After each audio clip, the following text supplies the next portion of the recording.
Saudari-saudaraku terkasih dalam Tuhan Yesus Kristus, selamat pagi dan berkah dalam.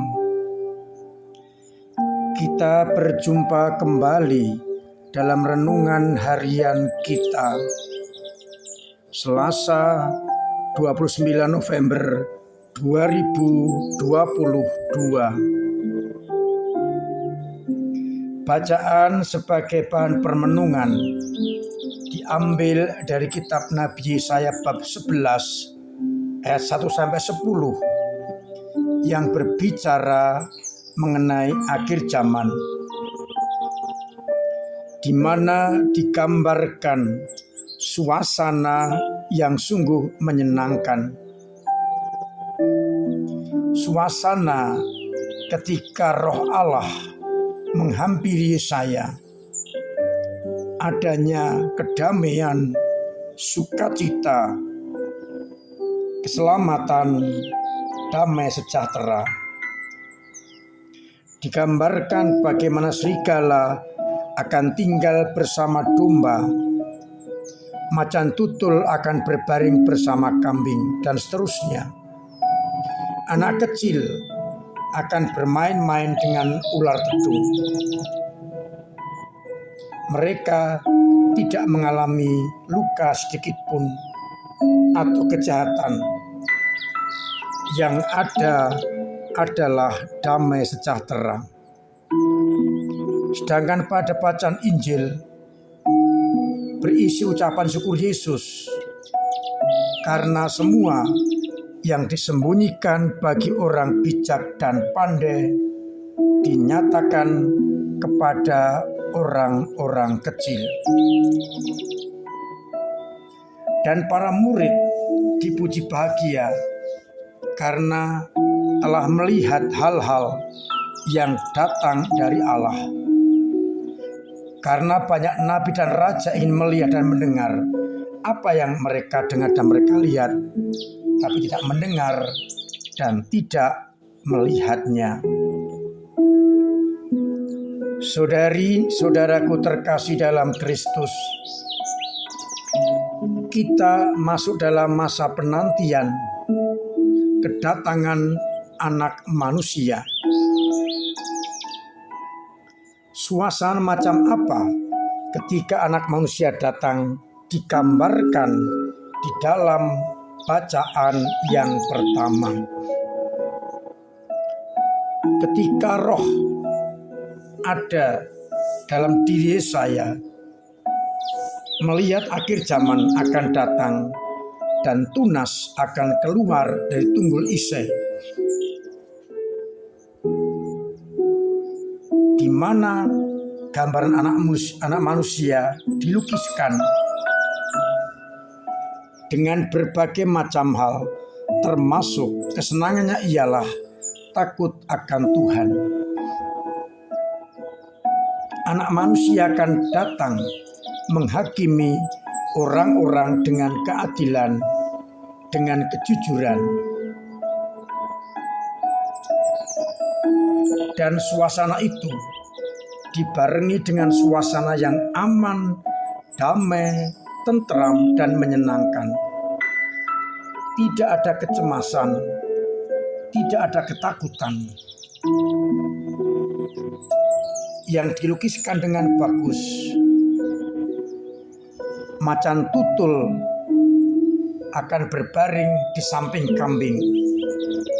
Artinya kambing merasa aman dekat binatang buas. Anak lembu dan anak singa akan merumput bersama, tidak ada ketakutan. Anak kecil akan menggiring. Lembu dan beruang makan rumput. Bayi bermain dengan dekat liang ular dedung. Dan anak susu yang cerai, anak yang cerai susu akan mengulurkan tangan ke sarang ular budak, namun tidak akan dilukai. Gambaran datangnya Anak Manusia sungguh dilukiskan dengan bagus. Situasi macam itulah yang kita nantikan saat ini. tenteram, tenang, dan damai. Dan lebih-lebih kita bersyukur karena kepada kita diberikan pengertian yang disembunyikan bagi orang bijak dan pandai.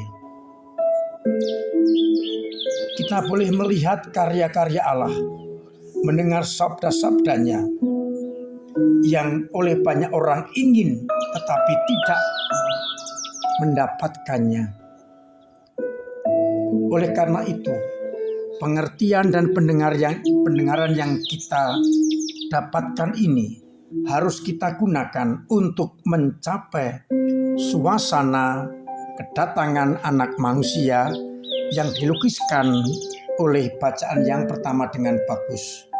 Tidak ada kejahatan, tidak ada kesedihan, yang ada kedamaian, sukacita, ketenteraman. Oleh karena itu, kita selama 4 pekan juga diajak untuk mencoba mensituasikan diri kita dan keluarga serta sesama dengan suasana yang dilukiskan dalam bacaan yang pertama, aman, tenteram, damai, sukacita, sehingga akhirnya semua orang akan boleh mengalami kehadiran Tuhan di tengah-tengah hidupnya. Oleh karena itu, mari pada masa Advent ini kita benar-benar selama 4 pekan mencoba menata hidup, menghadirkan kembali suasana yang dilukiskan dalam bacaan yang pertama. Tidak mudah, karena dunia justru dipenuhi dengan suasana yang sebaliknya. Saling fitnah, kejahatan di mana-mana, ketidakadilan, ketidakjujuran, sehingga kita tidak mengalami datangnya Anak Manusia. Semoga kita dimampukan untuk menghadirkan suasana itu dalam keluarga kita masing-masing, komunitas, paroki, lingkungan, dan sebagainya, agar akhirnya pada Natal nanti kita benar-benar mampu bersukacita, bukan hanya merayakan pesta Natal, tetapi suasana yang dilukiskan dalam bacaan yang pertama benar-benar kita alami. Apa yang perlu kita singkirkan dalam diri kita? Egoisme, hawa nafsu, kedagingan, dan keduniawian kita harus kita singkirkan agar kita mampu menghadirkan suasana tenteram, damai, aman, dan tidak ada rasa curiga. Mari bersama-sama kita mengusahakan agar nanti kita boleh merayakan Natal dengan penuh sukacita. Tuhan memberkati kita sekalian. Amin. Marilah kita berdoa. Bapa yang penuh kasih, kami bersyukur karena Engkau memberikan kepada kami kesempatan melihat, mendengar apa yang Kau kehendaki atas hidup kami, sehingga kami siap sedia untuk menciptakan suasana kedamaian, ketenteraman, cinta kasih. Semoga gambaran dalam bacaan yang pertama kami wujud nyatakan di tengah-tengah hidup kami ini, sehingga kerajaan-Mu dan kedatangan putra-Mu sungguh dirasakan oleh dunia. Kami berdoa untuk umat-Mu yang masih mengalami banyak kesulitan, tantangan, dan penyakit. Semoga yang sakit Engkau sembuhkan, Yang punya beban berat Engkau ringankan, yang punya masalah Engkau tuntaskan, agar akhirnya suasana tentram, damai, aman, sukacita sungguh menjadi makanan kami sehari-hari.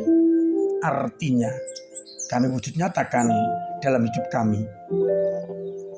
Bapa, kami berdoa untuk Nawanto yang sedang sakit. Semoga tetap Engkau jaga, Engkau rangkul, Engkau sembuhkan penyakitnya, sehingga boleh beraktivitas seperti sedia kala.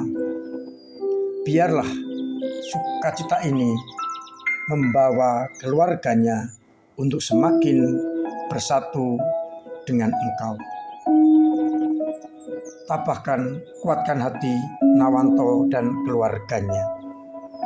Dan semoga akhirnya Engkau senantiasa membimbing, memberkati kami semua Bapa dan Putra dan Roh Kudus.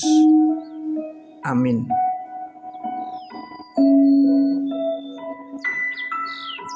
Saudari-saudaraku terkasih dalam Kristus, saya ingatkan, saya wajibkan agar kita semua senantiasa melaksanakan protokol kesehatan dengan benar, sehingga kita terbebas dari virus corona. Perkuat imun, vaksinasi, makan bergizi, jauhi kerumunan, cuci tangan,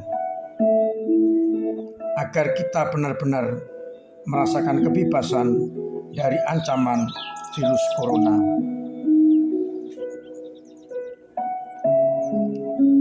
Saya masih mengingatkan agar kita terlibat dalam aksi Natal dengan mengumpulkan amplop Natal, amplop aksi Natal